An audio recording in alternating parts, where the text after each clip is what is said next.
going to see Red, who been rescued 3 days ago, and let's see, because he doesn't have a cage, so I'm going to drop this cage for him, right?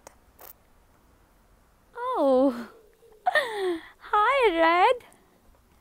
I can't come in due to our social distancing, but you are beautiful. He is actually. Hi, beautiful. Oh, right. He's a big one. Yeah. Speak, okay?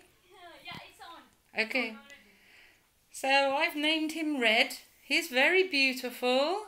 His tail is much longer than he is, and he eats continually, don't you, Red? Very hungry, I guess.